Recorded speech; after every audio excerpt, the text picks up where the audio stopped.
And we're live. Well, at least two of us are. Hello, everyone. Welcome to Let's Talk Transformers. It's myself, joined by the wonderful C4 Darkmain, Drew, who you know from the socials as C4 Darkmain. Say hello, Drew. Hello, Drew. Thanks for that. So we are going to be joined by Rudy of the Science Fantasy Experience, but we're also going to be joined by Graham, PrimeTimeMoff, who will be joining us a bit later on, just running a bit late this evening. So we'll start off then with, I guess, the hot topic of news. We'd be remiss not to. Transformers 1 was dropped this week. So what do we think? If I throw up some stills whilst you're mulling it over. It's good and bad. I'm a little bit picky about certain things, like that we aren't getting Dion and what's Elita's original name? Ariel, that's the one. We're not getting that, so a little bit of a niggle. And I'd probably like Optimus Prime, or Orion, to look a little bit more Orion in the head, because his head looks a bit too primey. Can you see that? I can indeed, sir. He does look very... I think Megatron of the two stands out to me a bit more. Like, he doesn't look as Megatron-y. If that, I can believe Prime is more Orion Pax than Megatron being pre-Megatron, if you see what I mean. I guess. But I like the idea, though, that we're seeing it more and more, aren't we? That these two are friends. That it's very much a Charles Xavier Magneto kind of thing, like forever at each other's throats, but now they're reconciling. We're seeing it much more in Earth Spark. That's much later. This is much earlier. There's an understanding between the two, yet they're still destined to go to war. So we are seeing more of it. I'm not wild on that Bumblebee design, though. I'll be honest. I know again it's supposed to be quite younger, but that's quite a bit different. I don't know. I think his head kind of works for me. I'd probably like Spikes rather than the bits from the Bayverse, but yeah, fair. Badassatron, to give him his proper title. Yes, but going back to Orion, he kind of does emulate the cup reskin that they do occasionally. Yeah, I do agree. Yeah, you do see a lot of that. You see Alita here looking very Alita-like. Yeah, I guess. And when you get all four of them in a row, I really am getting these. The was it 2017 Power Rangers film, the recent reboot. I'm getting that kind of vibe as well. So what I'll do is 1 second, talk amongst yourselves, because we have a Rudy with us. Good evening, Rudy. Thank you for coming along, sir. We are just talking about all things Transformers 1. Have you had a chance to see the trailer yourself? Yes. Okay. Well, what we'll do is we'll cycle through the rest of these images. I'll get your views at the end, sir, because I'm just sharing screen. I can't see things too much. Are we sharing? Got to get used to this. Are we sharing? Well, I hope so. You are here. So, yeah, we have Alita, Orion, B127, who's just going to be B, and D16. Which are, eventually they're going to get Transformers cogs, and they do get, although they were quite coy with Megatron, I felt. We didn't see what he turns into, how his appearance is going to change. We saw a lot more of what Bumblebee looked like, Alita and Orion, more so than Megatron. One of the one-stop changer things is a tank. Yeah, and I've said before, the days of seeing Megatron as a gun, they're gone now. Well, I like it. I like the turret, That's pretty cool. What do we think? Quintessons? Yeah, for sure. It's looking. Their bodies don't look very Quintesson-like, but the tentacles would suggest you got the kind of the purple orbs here floating at the bottom. Pardon, I think they do. What? What the heads? They've got the funny shaped bodies. But we haven't got rotating heads, though, have we? Yeah, I mean, all right. Well, that's quite a distinct feature, would you not say? Rotate. We don't know yet, but we don't. Like the blob, it's blob and tentacles. What more do you want? or they're kind of expanding it a little bit more so that they do have ones that are one-faced and ones that are five-faced. That's true. Maybe- Yeah, I mean, I do. The evolution of Transformers and seeing it Mhm. pre what everybody thinks is Transformers. Are we going to have quintessons that aren't as developed or kind of just bigger in terms of structure and variances? Yeah, it's fair. I mean, this isn't cited as a reboot, but it is going back to a time before the lore really kicks in. So I guess it's a blank slate as to what you can say. That said, though, we have a very Cyberverse-looking Shockwave. Yeah. But I was quite pleased to see these guys in the trailer. Although it's probably going to mess up the timeline a little bit, though, isn't it? With Starscream being a Decepticon before Megatron. If But don't are want to they, be are that they guy. Decepticons at this point? Are they like just having a little private union meeting or something? I mean, this is we don't. Cybertron's not war torn at this point, is it? So it's a question of you would think, according to the law, that the Decepticons start with Megatron, and that's the kind of the uprising. So you're right. This could just be a rabble by this point. But it's an unusual squad to have these three without Megatron, or these guys to beat Megatron to the punch, as it were. I would have thought get Megatron first, then Soundwave, then Shockwave, and Starscream last. But nevertheless, I'm glad to see him here. What do you guys think? He's gone. That good, huh? All right. Yeah. Oh wow. I'm a little bit grumpy that Shockwave isn't going to have perhaps the IDW story, or maybe they're going to reflect on it, and maybe they will. But maybe at the moment, it kind of looks like he's already pre-established. Yeah. I'm with you on that one. And then finally, the last still that I have, you have a more armored Bumblebee, more gold bug, I think. Very gold buggy. I like this though. It gives me like a Centurion kind of vibe. I do like him. He's no doubt he's going to be the comedy element, which it's okay. That's kind of what he started out as, really, when he's the scout in the G1 series. There was not proper comedy, but there's panic and things like that. I feel that we're gonna have, how can I put this? He's going to be more G1 Bumblebee than he's going to be Bayverse Bumblebee, movie Bumblebee. Because that is quite a badass one. That is the one that has his moments.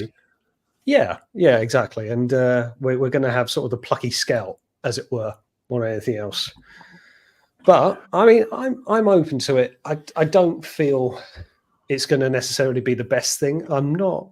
I know, Drew, you and I have spoken on it around Chris Hemsworth. I'm not massively taken with the voice. But that aside, I think there's a big cast in the film. There's a point in the trailer. I can't remember exactly what it is, but there's two lines. I've written it down somewhere on social media, and it sounds very Optimus Prime-y, proper. I should have prepared for this bit, but it's either him doing a Prime voice for later on in the film, or it's John Hamm doing a bit of a Prime-y type voice. But there's just these two lines, something about being together and everything. Feels very Optimus Prime-y. I'm hoping, with that very loose waffle that I'm doing, that it's actually Hemsworth doing a different voice for Prime. And there's some kind of progression there. In terms of the others, Megatron, there's just a little bit too clean, bouncy and clean. He's not a miserable bastard. Yeah, I mean, to go to your point around the IDW kind of stuff, he's kind of a lumpy mess. He's always kind of like, I don't know, well spoken as much as it can be from a comic, but you felt he was educated, he knew the system, but there was a brutishness there, and that's made him a very suitable candidate to be a Decepticon leader and to start an uprising. But yeah, he does seem. I mean, these are teenage Optimus and Megatron. You know, Hugh said they were 18 years old. Boom, that's what they are. What do you reckon, Rudy? Any strong feelings on the characters? I'm not interested in it. Oh, so no then. Yeah, so no. Well, I don't know. It's just, is it too far removed from everything that I know and enjoy? Is that too far extreme for me? Yeah, that's been my only criticism of it. I feel particularly when it looks at Megatron, how do we go from this, as Drew said, very bouncy Megatron, very happy Megatron, to bloodthirsty, blowing up planets for the sake of it? And I feel that's quite a distance. Are we going to end up at the end of one with him feeling betrayed in some way from Prime, and then going down the Gladiator route for Transformers 2, and then inspiring a rebellion?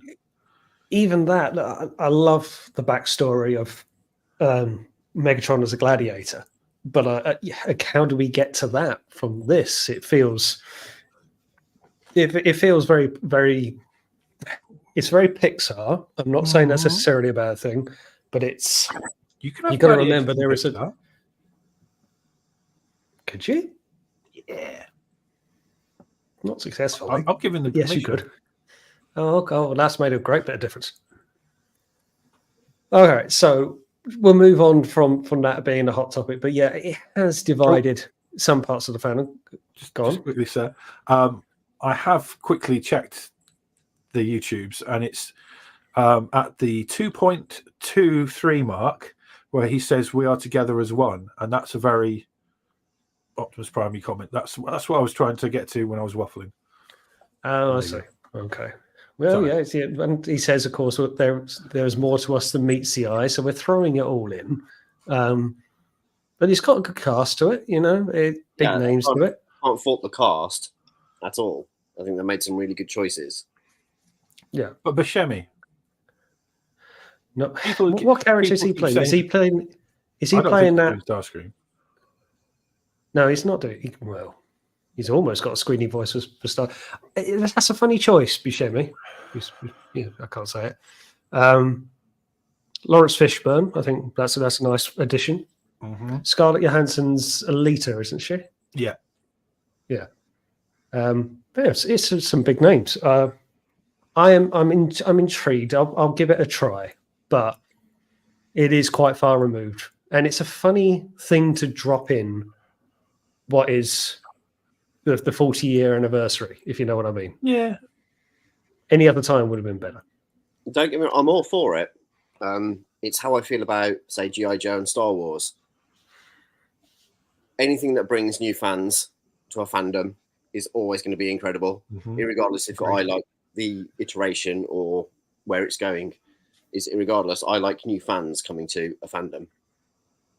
Equally, I don't think it's wrong for us to want to have something as well, because we still have money. We can still pay Hasbro. We can, we can buy them a new yacht or whatever it is they want, the Hasbro executives. They just have to give us a little bit on the side, One episode of G1, They've done it with He-Man. Doing it so much that I like and want. I couldn't want for more. So. Yeah, I mean, I always think it's good when it's bringing new people into fandom, and I think I saw a comment from Sixo on Twitter. It was like, remember when Beast Wars started? Remember when Animated started? It's like, oh my god, it's the worst thing in the world. Now it's beloved, and how people are crying out for more of it. So I think there's always kind of a fear, a rejection initially, and then when time passes and people sink in, it's better that way.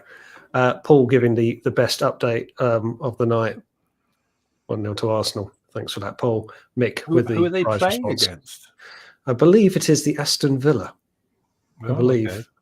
But Paul will confirm. No, it's not Villa, is it? Is it against Paul? I don't know. Leighton Orient. No, it's not Leighton Orient. Shout out random football teams. One of them will stick. All right. So it is actually the entirety of Wolverhampton. That's a tricky game. And my team. To play. So, right. So the only other thing I'm supposed to do, I want to wait till Graham joins us a little bit later. But I suppose, Drew, now would be a good time for you to play your video, or rather do your comic introduction. Which would you rather do? I'll do my comic. All right. Let's put you full screen now. Well, boys and girls, my little friend, Mr. Sam Gardner, has his second comic out. It's called Capital P, and it's a very sort of noir comic. I haven't read it all because I'm lazy and I'm really useful like that as a friend to promote it, but I wanted to put it out there. Hang on, have I got anything on it? I did have something on it. Oh, hang on. Yes. He is the patroller who adheres to a strictly no-killing policy. Captures a criminal. His morality is inspired by the comics, becoming the city's newest protector. But then it gets a bit complicated, and I think he tries to break out the guy that he originally arrested. So he sounds like Jamie from Transformers: The Show, is what you're saying? Yeah. Could be a a movie job for him there. Could be a man who won't kill but will do if forced. So sounds like all right. Swan. Well, It also does. Very Alan Partridge. On the other side, there's a like a retro comic for a character that's inspired him to become the character that he is. So, and it's all the artwork done by himself. No, it's by some other chap. I'm really prepared, aren't I? Canty, apparently. Whoever Canty is. Crap. Nothing like preparation. Well, I saw the comic on my way down the stairs to the basement, and I was like, oh, this is an opportunity to plug Sam. And then I'm like, I haven't prepared for that. So, well, sorry. What can you say?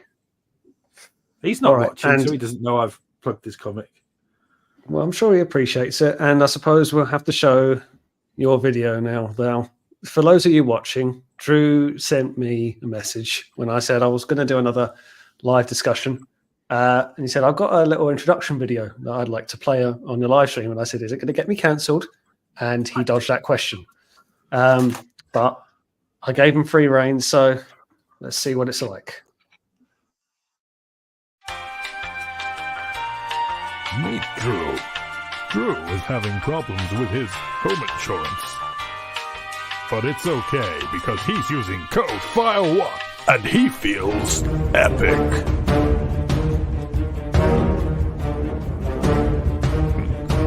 Use code FIRE1, feel epic. Good dog. ArrowFyre.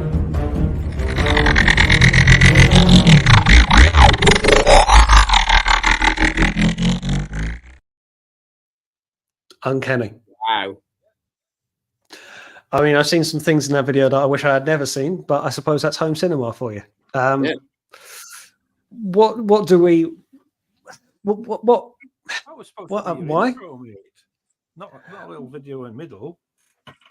Well, it might have been, but we only had you and me to start off with, so I thought I'd give it the floor that it deserves. Mick has shown his appreciation for it. Nipples, you loved it. But there, we've oh dear, you've actually even got more requests coming in for your work. That was actually, as you said, was an old clip of yours, an old video. Yeah, I repurposed it. I was getting very creative, and then I realised I didn't have enough time to do it, so I was like, actually, I'll do it this way. Creative being having your trousers down, sitting on a john. No, I mean, that was creative back then, but the other bit I wanted to do, I'm not going to say, because if you ever have me back, I might make that bit for then. Well, it's a big if, isn't it? And there'll be less leg. Well, we can only hope. Right. So I guess really there is one other bit I want to talk through when Graham joins us, but the floor is yours, gentlemen. Anything Transformer related? or otherwise, that you guys want to discuss, this is a good platform to do so.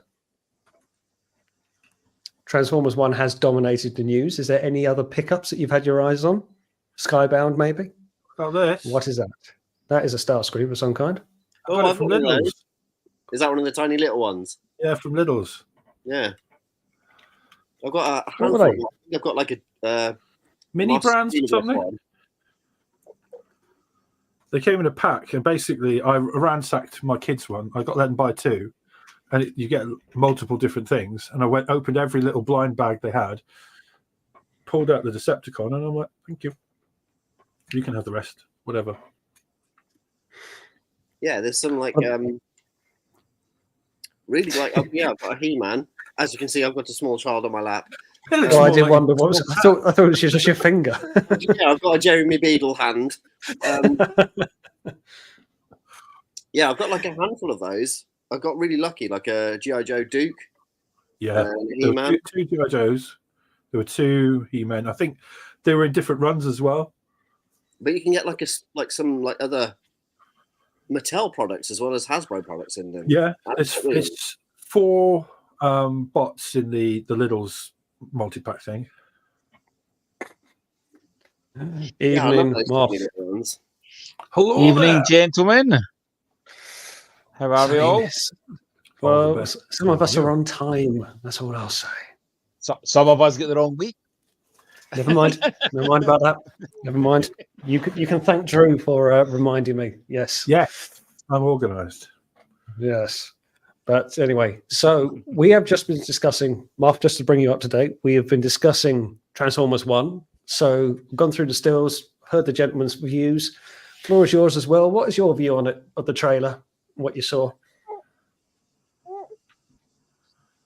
I'm just noticing that my shiny head looks very bright. So I'll try and fix that while I'm talking. So I think it'll be really good.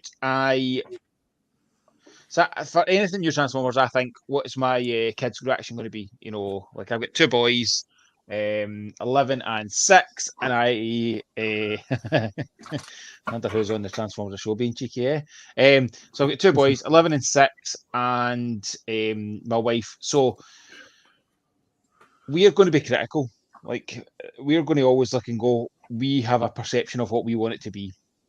I did it in various different shows that have come up through the years, and when we talked about it, Ian, when I was watching through your rating of the shows, you know, at different points you think I want it to be this, I want it to be that, and then you kind of look back and it's different viewpoints. I very much had that for the Unicron trilogy. Wasn't interested because I wanted new G1, and that was certainly not what we were getting. So I think there's a lot of people looking at this thinking this is going to be a reboot of G1. And I think if you're thinking that's what it is, you're going to be disappointed. You have to kind of just go, it's new Transformers, and just let's try and enjoy it. Take the positives out of it.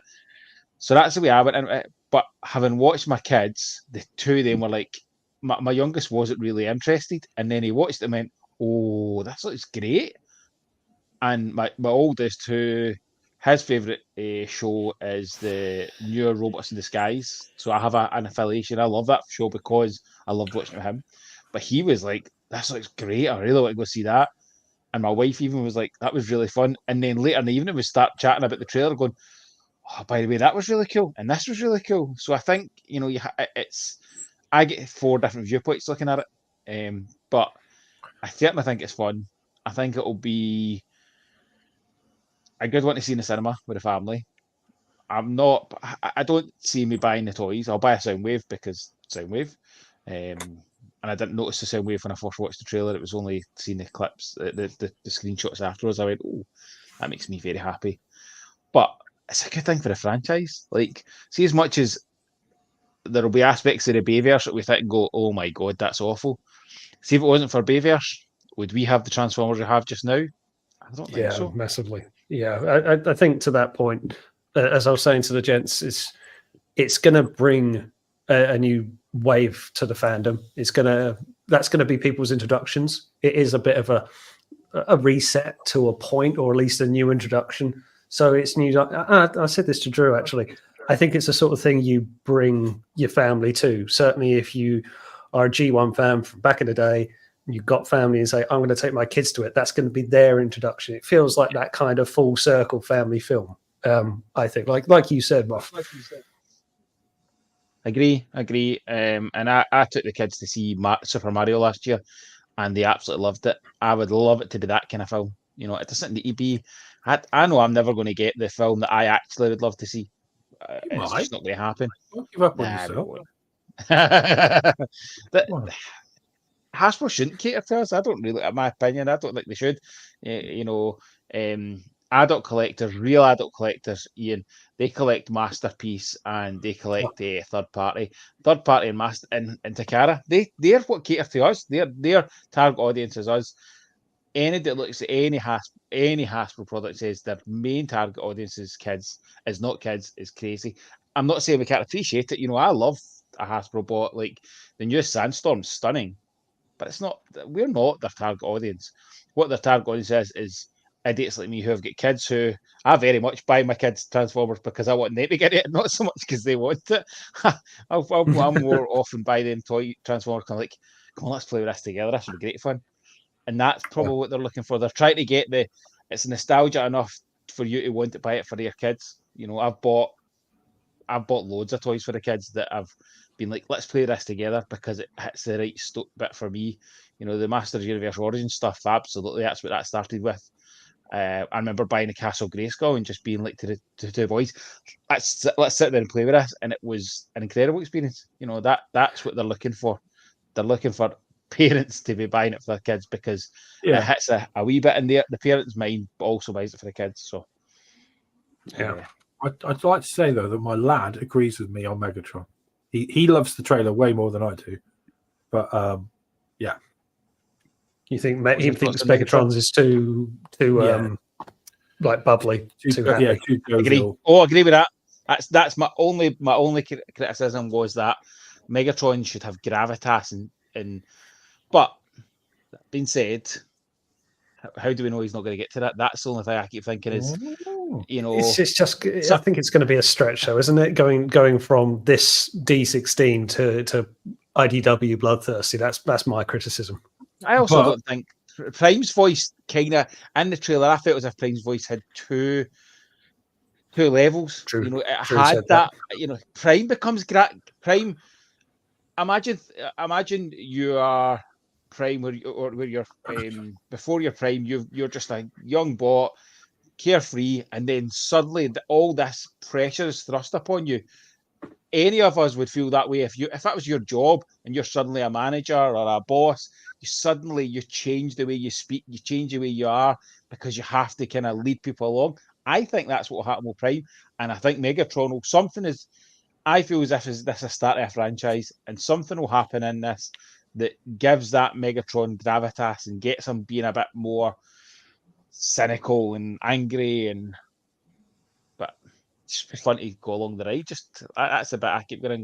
Give me an open mind, take it in, and just try. You're making a valid point. Yeah, absolutely. So one other thing I want to talk about coming away from Transformers 1 now, and this is something I've actually kind of saved as a bit of a last edition news for you, Graham. If I share my screen again, we are going to talk around. Let me get this ready.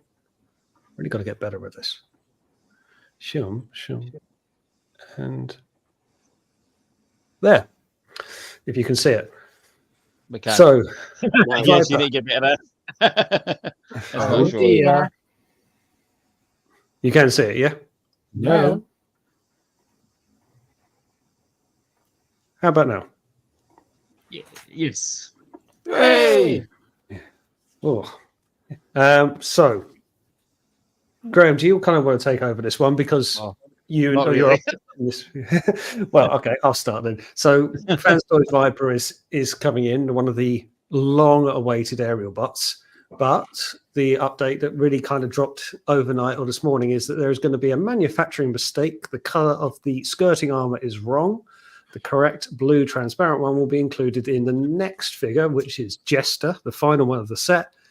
I guess they're talking around the front pieces or the side hip skirts, possibly the front. I think so. And yeah, it's not really the worst thing in the world, but I can't say they've rushed it because it's been bloody 5 years. Oh, honestly, I said that to you and I sent it to you. My heart sunk, of all the challenges with Inquisitor, so Inquisitor Batch 1 obviously didn't come with a fix. The fixing is coming it came separate. Batch 2 then came with the fix separate. And then Batch 3 is with the fix included, like it's already been done. You shouldn't have to change things, like the Inquisitor one I kind of get more because it's until you put it together and you transform it and put it hold it in its hand, you don't see the issue. So I'm okay with them going. They might not have when they're doing their checks, they're going putting them together. I might just going, he's all fine. I kind of get that, but the palaver of it, and then suddenly this one comes out and they've got another issue. But I mean, the good thing is it's not as if it's going to be a separate part. It's not going to be people chasing it.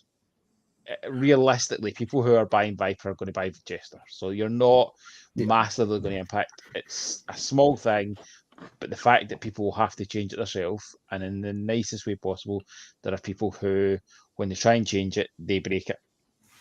I just hope, and I think Fans Toys, to me, give them their credit. I have never had an issue when we've asked for a part for somebody who's bought something and something's broke, and there are ones where I think it's down to people being rough with them transforming it. I think things are broke. Fans Toys still never have questioned it. They've just sent the bits out. So I do think there is that good bit that if you take it and you swap them and you break something, they'll just replace it. They'll be aware of that and they're good for that. But could they not just get a release out without an issue? There's 2 releases in a row with issues. I mean, this is 2 releases in a row, as you just say. I think it's a fact of I'm in 2 minds of this. Part of me is thinking, get it right, don't keep with the silly errors, and then another part of me is thinking, we have had this, we've been waiting for this long enough. I don't care. Let's get the bot right. But it's a small thing. It's trivial, but it's, as you say, 2 in a row for a very established company is a bit annoying. That's all it is. But it looks like it's finally going to happen. And it also said on the link there that Jester will be done by July. So we'll finally have a Fans Toys combiner. I will see when it's all said and done if the bloody thing stands up. Because I think it's still a lot of weight. But proof will be in the pudding, won't it? Mm-hmm. Very much so. Okay, how long was that taken? 5 years. 2019 first figure, wasn't it, with Silverbolt? And we've had a pandemic through that, yes. But 5 years to do 5 members to get into the combiner business. I don't mind the fact, how can I put this? I don't mind the design changing as it goes along, but they sort of didn't have an end combiner in mind, if you see what I mean. So Kang Toys, the stylized Predacons, they had the combiner in mind and knew what they wanted to do. They just had to throw in separate feet and supports behind the knees to make the thing stand up. But they were fairly easy things to adapt along the way.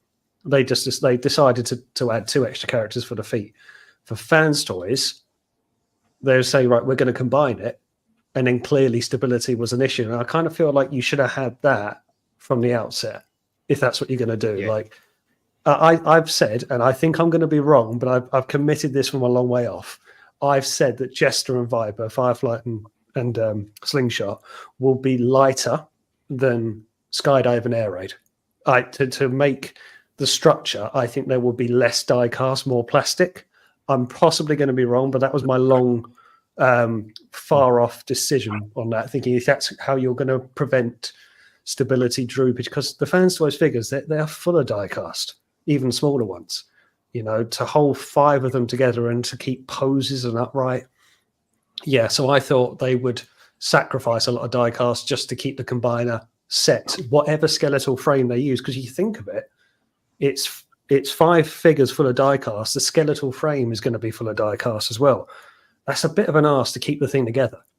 Forget poses, just structurally held up with tolerances and tension. So, are they keeping the limbs in set places then? How do you mean? Well, if you're getting one bit that's plastic and someone goes, "Oh, I want to put this arm in this leg," and you've got the metal plastic ratio wrong, he's going to go over. Yeah, I mean, it will all depend on the skeletal frame and how that's going to hold everything in place. We've seen combined forms; they kind of plug in like most combining parts do now. Mm-hmm. A bit like the old G1 toys of the day, just with a lot more stability and girth to it, for lack of a word. I feel that it's a tricky thing to do. I remember Alexis said it on a previous Transformers show. Doing masterpiece combiners is still an open market. No one's really perfected it, but everyone's had a go at it. Rudy, I know you've had, and I will actually come to this point a bit later as well, but you've had the Moon Studio train bots. They more or less know what to do, and I do think it's easier doing a 6-bot set, of course, from stability. You can balance things out. But Fans Toys, what I think they've done, they've made their good individual figures. And they've said, we're going to make them to the same class that we have always made them. The combining is the secondary thought. I mean, I can see it ending in tears. And as pessimistic as that sounds, I think and people have said, what if they don't combine? I might just keep them in their separate modes. They look good as individual bots. They look very good. Well, that's the thing with the train bots. I don't plan on ever combining it. Are these the ones that are now the same size as Motormaster in? No, but I do want to get onto that topic actually. So I know these are proper big masterpiece. Yeah, these are big boys. Big boys, yeah. But I've never combined it, and I don't plan to. Just because I don't want to give that first initial stress of it. And they look so good because I have 3 in robot, 3 in train. My 3 kind of favorite styles of train, to give the variation. But yeah, I don't plan on ever combining it because I just fear that it's not going to hold together. It does, because I've seen other collectors have got it fully posed, but I don't want to take that risk. Poorly bastard. Quick question there from Guyver 400. Are they going to combine utilizing the flight stand for stability? Yes, we believe so. The flight stand looks like, and Moff, tell me if I'm wrong, but it looks like it's all, when it's flat out as a base, if you like, it's the feet and everything else that kind of all cascade back up, and that's that's how it's going to hold. I mean, look, it shows it as combined, great, but I've got the Zeta combiners. You can't see it; it's just out of shot, but that's very plastic. There's not much die cast in that at all. And even that's got like hip adjustments. You can tilt the weight and it's got very fat feet. So you've got good posture, but that's still holding a fair bit of weight, albeit plastic. I feel like I'm knocking Fans Toys to this, and I probably am. If they do it right, then great. 5 years and it doesn't stand up would be quite a disappointment. That's the thing I'm kind of thinking, like, then there's enough worry here. But I'll be glad to just get the set done. Have they got any other? That's not a feeling you should have. Oh, sorry. Have they got any other combiners that are half done as well? Yep. So you've got the Stunticons. They are 4/5 done, and I don't think. I mean, Moff, you'll know. Where are we with the last Stunticon figure? Coming. Okay, thanks. that's all there is. Like last year, they had a very set release schedule, and they had it by now. They had it by TFN Mini last year, because I remember sitting in the bar on a Friday night putting up their first 4 or 5 on the website, and they had set dates for them. I knew Viper was next, but I don't know what's coming between Viper and Jester, because Jester's, what do we say, July? So you've still got a May and a June. And they released a bot every month last year, bar 2. Like a new mold bot every month last year.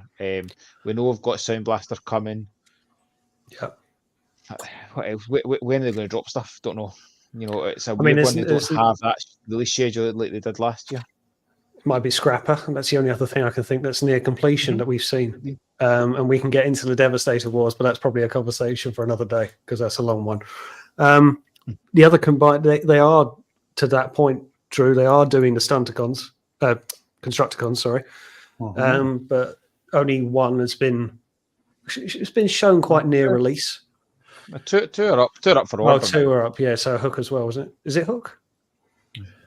Yeah, it was Hook. And but the thing with combiners, and especially third party, even mainline did it. Like the joy of combiners is getting the bits, but building up and going. I'm getting closer. I'm getting closer. I'm getting closer. Same as we had with mainline.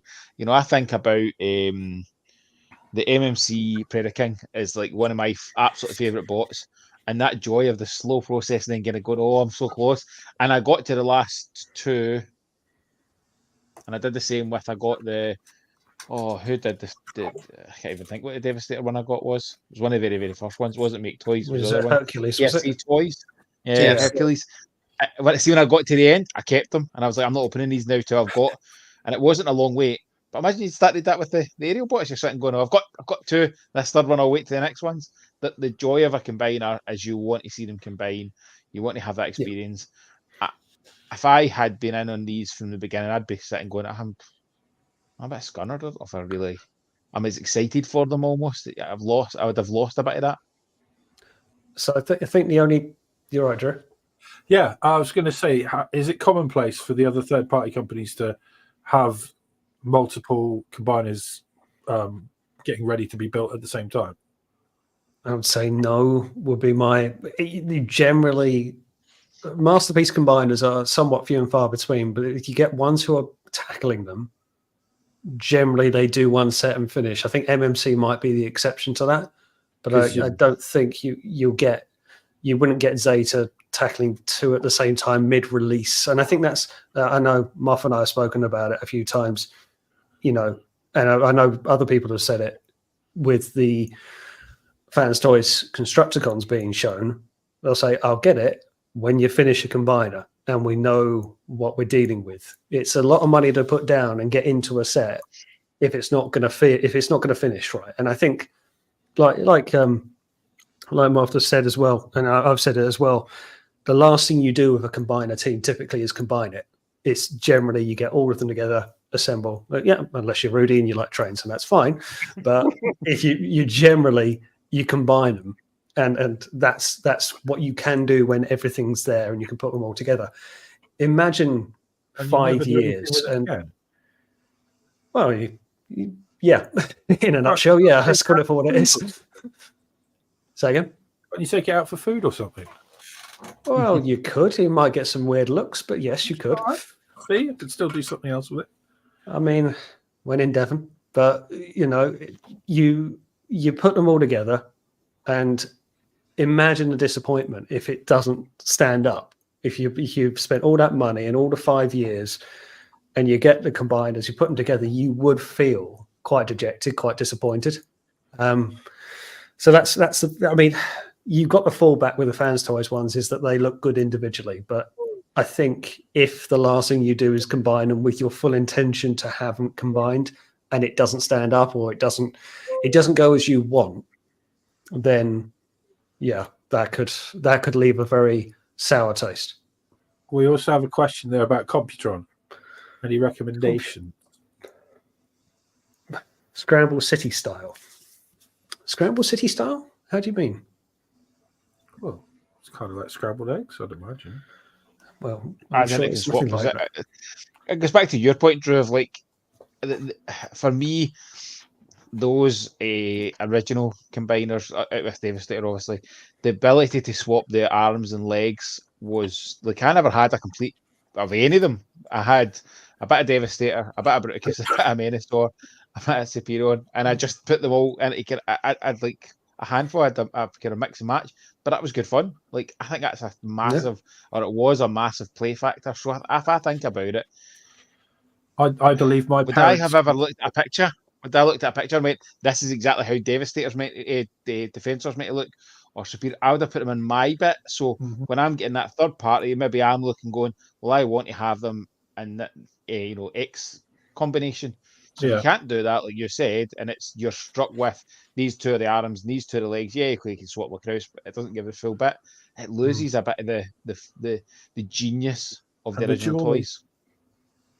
Well, I mean, the big problem there, isn't it? That it was all done by Hasbro before. Within back in the day, you had one singular company, and now you got multiple companies, including Hasbro and Takara, if they decide to go down the combiner route again. God hope not. But you've got other companies having a go. They're very unlikely to combine. I think, isn't it? Kang Toys and Zeta can combine. I think someone put one of the Kang Toys dive bomb onto Zeta Superion's arm, and the port fitted. Whether that's by luck or judgment, whether that's an old design, I don't know. But to answer the question around Computron, it's very underutilized. There's the Mate Toys Quantron that I've got. That's very much a chug kind of scale. Absolute bastard to combine and to keep the thing upright. It's fine if you. Yeah, I've got it. I like it. I really do like it. And I was very lucky to get it as a box set, which goes on to Nip's point, which I'll come into in a second. But other than that, a lot of people still get the Combiner Wars one. I still see it at conventions going for 200 quid as a box set because I guess it's sought after and there really isn't another offering. No, there isn't, really isn't. But yeah, Nip's come out with, I want to get all combiners to come as a box set. All of them. I'm a bit iffy on this one in that I like the idea of box sets. I had G2 Superion back in the day. I got that as a box set. That was big wow factor. I had 5 jets, loved it. But I also like, as Moff said, that collecting bit at a time. Getting the one that comes out, the one that comes out, the one that comes out, and you're building as you go. So, yeah, I don't know. What do you guys think? How do you eat yours? To coin a phrase, try not to eat them. If I can get them in one go, I'd just take the anxiety away. Because especially with third party, I'd be worried about, are they going to go bust or are they going to get closed down, and I'm not going to get my missing limb. Yeah, I mean, nothing worse than a company going bust midway through, and with third party that can happen. Because I want that Kang Toys Dinobot jobby, and I mean, one's out and another one's coming. Yeah, one's out and another one's coming. So, yeah, it can happen. And if you got, I think that's why people say about box sets. But of course, one big downside to that is if you wait till a box set comes out, okay, great, it's going to combine, it's all going to be there, but then you're probably going to drop about 800-900 quid in one go. And that's noticeable. Go on, what's your I see your finger wagging. We've got another valid point about combiners there. Technically, wasn't Takara doing combiners back in the day as they were, wasn't it doing combiners back in the day as they were the original Diaclone toys? Were combiners original Diaclone? They didn't get used. They didn't get released, but I think they didn't. Are we going to have to McFeely this quickly? Oh, I'm not Diaclone. I'm not. I do struggle when it goes to Diaclone stuff. I think some of, at least Motormaster, might have been unused, unreleased rather. Yeah. Some of the others from later on. Was Devastator not? Probably. Devastator was, I think so. In different colours. But obviously, Devastator is not a scramble city. No. Not change limb. But yeah. I think Hasbro or Takara were the originators of the Scramble City ones, I think. See when you're saying about the idea of the box sets, see when it's a nice box set, like I saw the In Demand had the new Menasor box set when I was in there at the end of last year, and I had no desire for it. See, as soon as you see the box, a really nice put together box set of combiners is stunning. If third party can manage to pull off something that does that rather than that's what I don't. Fans toys and stuff like that, where it's just a box, loses a little bit for me. The window box of those original combiners, the box set's just beautiful. Yeah. Like if you were to offer me any of the combiners in the single carded form or that, I'd take the box set every single day of the week because it just has presence. It's beautiful. And I don't really feel quite that with any of the third party. I don't think I've seen any of the third party. Oh, When you, I do get it. Like when you get it, there's a real toy store vibe to it. I absolutely love it. But yeah, What's it's Jamie Lennon about? what's Jamie talking about? Toys are so discriminating. Oh, I don't know. He's got a new power washer. He's got a jet washer, so he's probably got power mad to his head after jet washing his back garden. That's not a euphemism, but it might be. But go back to the box set thing. I very rarely keep them in boxes, even if they do look nice. I mean, there's an exception right above me that you can't really make out, but that's the Jurassic Park box set, the first one. And I think I've got a He-Man one for 40th and the Top Gun one in the box, but every other toy comes out. But box sets are that picking up in the toy store. Sorry, Rudy, I'll come to that in a second. But it's that getting it off the shelf, isn't it? It's the running and taking it home. Like you're generally with combiner teams. Yes, running, cantering, exercise. Go on, Rudy. What were you saying, mate? I'm in some ways like the opposite of the like combiner toys that I have. So I have like Mackie Toys Green Giant. That came as 6 in a giant box anyway. That was like the very first like third party toy I got. But then when it comes to like the others, so I have like Glacial Lord and the Moon Studios train bots. What I did is I put X amount of money away each month until I knew I could afford 6 trains, shipping and taxes from Singapore to cover that off. And I bought it in one big go. The same with Glacial Lords. When I went to like when I went to Auto Assembly in 2013, that only 3 had been released. And I didn't want to buy just 3 because I didn't know if they were ever going to make more or if it was going to stay, a company was going to stay in business. But I just put like 20 quid away for like 6 months and then had enough to get the combiners for Glacial Lord all in one go. And then the joy of having 6 straight away in your hand is there. But whether they all come in a giant, beautiful gift box, I'm not fussed. It depends how you want to get it. Singly. I wouldn't buy one and then 6 months later buy another when it's released, and then again and again. I'd rather go all in at once. Yeah, I mean it depends on what it is. I mean I've got 2 combiners in box sets: the Zeta, Bruticus, and Superior, and I got those as box sets, and pretty much everything else I bought individually. But yeah, it depends. And some companies don't offer box sets, and they sort of say afterwards, "Oh, we'll wait, and then we'll see. We'll throw them all out as a box set maybe at the end," and they don't. So sometimes it's down to availability. You might not get them again, so get them while you can. And there's nothing more frustrating than if you're 5 out of 6 waiting for one, and then it don't come, or you can't get a hold of it, and then what do you do? Cry. So yes, you can cry. So talking about, just quickly going on to combiners, because we've got Rudy here, our train enthusiast, and really quite helpful for the one I want to talk about. I would say enthusiast. That makes me sound like a right dog. No, it doesn't. There's nothing wrong with it. I like, just my best friend growing up like hardcore 60s Japanese trains that was still in service in 2010. Well, you didn't help yourself there, did you? Perhaps I didn't. No. All right. So talking around Masterpiece combiners, and this has been talked about a bit, but Masterpiece and MPG with Takara's attempt, and I use that loosely, around their Raiden, all the train bots that were released. I'll quickly open the floor to you then, Rudy. What's your view on it? Seeing as you got the Zeta Raiden, you've got it in 6 big trains and a combiner, should you ever want to combine it. But with Takara going down a Masterpiece route and it scaling up to the same size as Legacy Minosaur, where do you stand on that? Do you think that's acceptable as a Masterpiece grade? Yes. Okay, good. One word answers. Like it. Thanks. Moving on.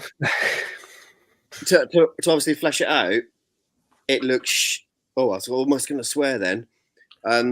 It looks. Wouldn't be the awful. first time. It looks really awful in combined mode. I think the MPG version. It's kibbly. It looks like it doesn't hold together. It just looks fragile. Yet the trains are immaculate. The robot is completely hidden. It doesn't look enough like Raiden for me. Even the bots don't look enough like they do in the show. Yeah. And for a masterpiece, well, it kind of depends what you want. If you want toy aesthetic or if you want cartoon aesthetic, Yeah. It's somewhere in between, and you either do one or the other. I felt like they're trying to accommodate far too many things into one product. Like the trains are incredible and they're completely in scale, and they just look phenomenal. When you put them into robots and you combine them, it really it goes from a 9 out of 10 toy to a 6 out of 10. Yeah. I think. What's wrong? HO scale. What's that? It's the Rudy, scale can of you the help trains. So there's scale to a specific. Yeah, Like that's my dad collects Hornby trains, dimensions. and my dad collects Hornby trains, and I was showing him and he was like, they look great, and I think they've hit for that market, for that audience. Some people just think they're the best things in the world because they can scale, they can go on track. But It's quite say neat it though really- to have done that. Yeah. So if you chuck a It motorized one, might- could they go around? If you put them on a track, can they go round? With if you get a motorized one as well, you just like stick them on together. I guess so. Ooh. My point to that though is, if you're going to make something that's like that alt mode so specific, if that's your interest, just buy a scale model. Yeah. Don't buy Ectotron for Ecto 1.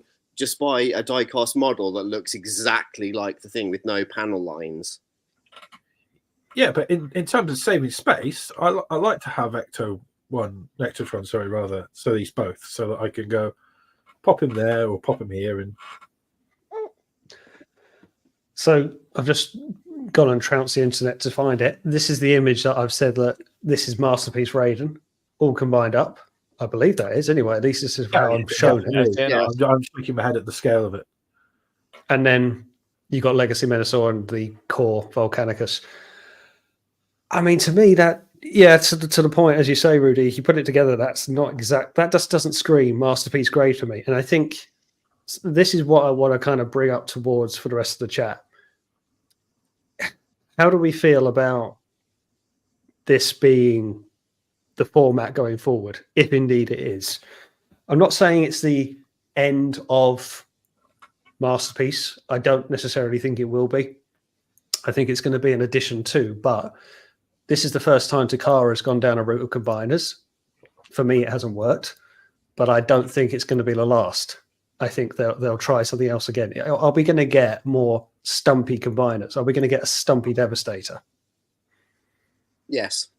I think they've perhaps tested the water with a lesser known to the Western world character.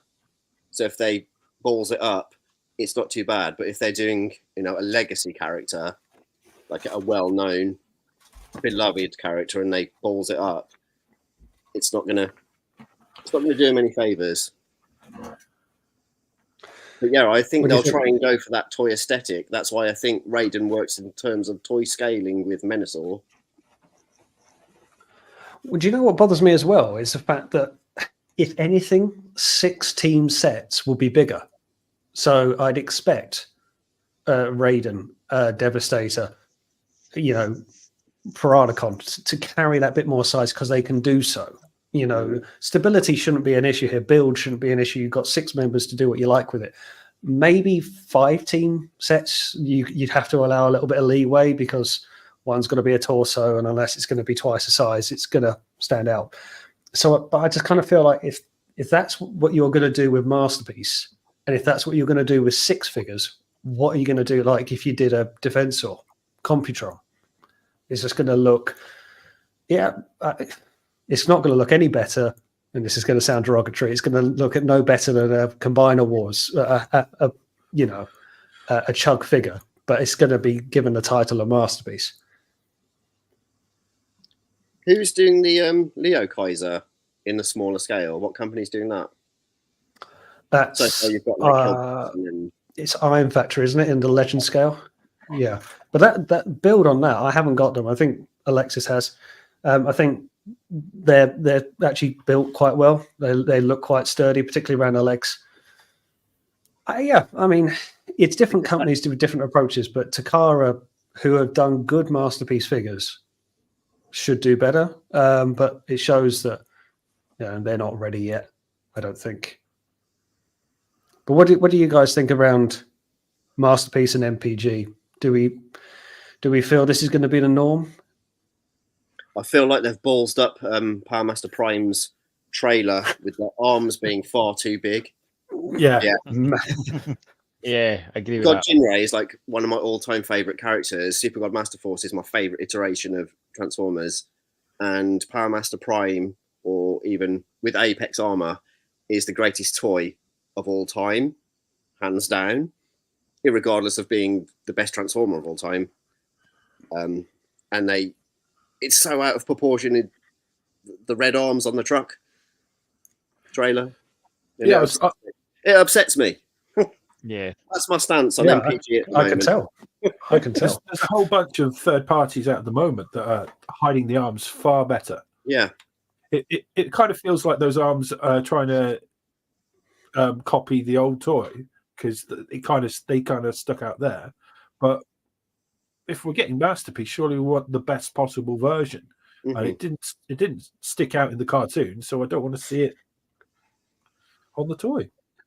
I mean, I'm not the biggest Power Master Prime fan that you'll find. It's not necessarily my side of Transformers, but if I'm going to get one, well, I can live with it. Thank you. But if you're going to get a Power Master Prime, Fans Hobby does what it needs to do. I think I think it was Pete who said it one time. He's got to look like Prime on steroids. He's got to look thick. He's got to look like the Hulk effectively. Okay, if you want something a bit more slender, it was KFC, wasn't it? That came out with their much taller, to my surprise, but slender build. Not my preference, but if you want something, that's another option. And I just feel this offering from Takara doesn't hold a candle to those two. It doesn't even fit a gap in between for my money. I think, the arms in alt mode just look terrible. It's taller than event stacks. What does that tell you? If that's the bit that's protruding. But yeah, if you want a big Power Master Prime, you need that Fans Hobby chunk. And also for me, like Rudy, like if you go Fans Hobby, you can then go Master Force. You can stick the other characters round about. Like if you go KFC, you don't have the option for the rest of them. You go Takara, you're not going to have the options round about them. And you can see like obviously I've got Western releases with some of them as well, mind you. But the Fans Hobby stuff's brilliant for that. The KFC one's interesting because like the combiners, I didn't touch it until I want it all out. I want to see it all fully done. I'm about to buy them. I want a gift set of that. I don't want to be the idea of buying and it comes with a cardboard totally put me off. I'm not interested. No, That's KFC, a bad miss, I think. KFC, are they amazing? No. So I was like, I'll wait until I can get both of them because they'll release them as I say. They will 100%. I'll probably buy the Takara. I will buy the Takara. I loved their Skyfire was brilliant. I thought it was really, really good. I was really impressed with that. Not Jetfire? No, Skyfire. No. It says it on its box. if you cannot read, Skyfire. It says Skyfire. I mean, look around. I haven't got Captain it. Not Lavish. yet, anyway. Jetfire's a Macross. He's not. It is. It's a VF veritable fighter. Oh god, here we go. The librarians are coming out on this one. But that toy is outstanding. It is one of the best releases of last year, and it gives me faith in them being able to produce something at that scale that transforms, that's fun and enjoyable. Yes, it's not perfect. Is there many toys that are actually perfect? There isn't. If we were only looking for perfect toys, You are. we'd be screwed. But I don't know how much I'll have it in the op mode for it to annoy me. It's not perfect, and I do get that. But like the fans' hobby has been in op mode once, and it's never been in again. And I have no desire to put it in because it just looks beautiful standing the way it is. So we have a quick question to Rudy then. What's your thoughts on the Titans Return Power Master Prime Jinrai? That was the... Okay, man, a few words tonight. I kind of agree with him because there were so many add-ons to make it work that you were just as well to go and buy that lovely Power Master Prime behind our Scottish friend there. It's not anger. It's not being upset. It's having a passion for toys. And it's having just a fun. Not a Power Master. Just having like that, like clear perception in my mind of the toy that I want, and when they don't deliver it, I get passionate about it. I always strive for the best toy I can get for the right amount of money. Yeah. And I won't settle for less. So much is apparent. Yeah. I do still hope we get a Hasbro one as well. If I'm buying a toy, I will kind of know the limitations before it. Then I'm not disappointed. I mean, if you're going to go down the road of third party, I've got to be a little careful here, because I like to think that third party companies are made by people who are fans. At least I like to think so. And they have their degree of love behind it, and they want to make it with their representation rather than waiting for a Hasbro Takara to do it and say, you know what, we're fans. This is what we want. This is the toy that we think. And it should somewhat be in line with what you would want as the purchaser. That's at least how I like to think of it. But as you say, Rudy, when you get it, it's like, well, hold on, this isn't what I want at all. Why do I want my Power Master Prime to have arms sticking up above the trailer? And that's when you can get the disheartened and the disconnect. So I like to think it's better, under third party. But the truth is, it's hit and miss like anything else. But yeah. Well, while we're sort of on Prime and Mr. Power Master and how big he is and everything, do you think any third parties are going to tackle Star Convoy? I think they would have done it by now. Agree. Because the one we've had with Takara was just half-assed. The one where they took, I think it was the Orion Pax Prime combo, and then they tweaked it to be, here's a star on his chest and some guns on his shoulders, and it's not really much of an effort. It's very much there's probably an engineer or a designer that was there like, you know what, we can tweak this and sell it, and we're saving money, we're being cost effective using molds over and over again to generate cash. But yeah, it wasn't the best iteration, but I think with the last few years there's been a real increase in the Western world wanting Eastern characters, that I think they would have done Star Convoy by now, or somebody would have attempted to do it. Yeah. No, but I think you've got Star Saber and Deathsaurus or Desirus. Mm-hmm. Maybe it's the next one. I'd want him as a Titan or ish. Could you get it as HasLab, maybe? Maybe. Because he's got Hot Rod as a tiny little friend, doesn't he? Mm-hmm. Yeah, that's his Micromaster. And isn't he supposed to maybe the combine best with iteration of Grandus? Hot Rod ever? Is it Grandus? Ooh. Yeah, no kibble. No kibble on that Hot Rod.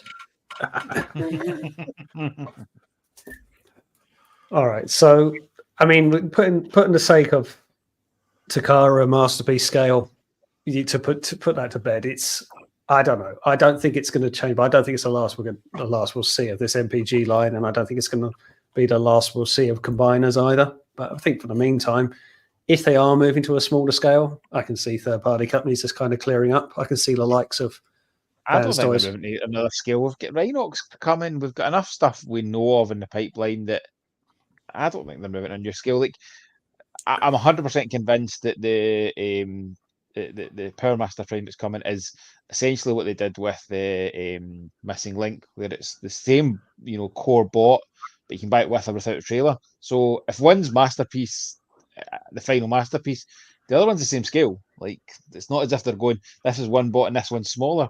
They're the same bot, the same scale. So this is an APG release that's the same scale as a masterpiece. So I don't think the skills in it. I don't know why they're changing the name. Like it doesn't make any sense to me. Why go? It's now MPG. Don't know. Like the movie ones were. What is it? MPM? Is that right? MPM. Movie, anyway, masterpiece. Masterpiece M. Yeah. So they've obviously done a slight name changes, but just keep with the name Masterpiece. Like it's not But really so much about the name. It's the we're still going to call them masterpieces. We call third-party masterpieces because we look at it as being, or if you're Jamie, like mini masterpieces, we see masterpiece being a brand rather than a scale to an extent. Although we do look and go for scale. I think the interesting bit with the train bots and even into the Power Master stuff is it becoming, forget about the sizes, like the deluxes and Voyagers. It's about complexity. So as Masterpiece eventually become the complexity of it. And I think Paul talked about it, was it just this week or last week? I'm lost. This feels like where he said about like he would happily have two releases at the same time, and I feel the same with the Power Master because Hasbro, in my opinion, Hasbro produced the best Transformers, as in they're a joy to transform. That's a Transformer.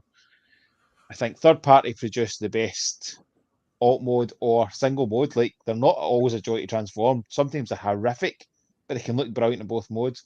And But I like the traumatic journey there. Oh God, I don't.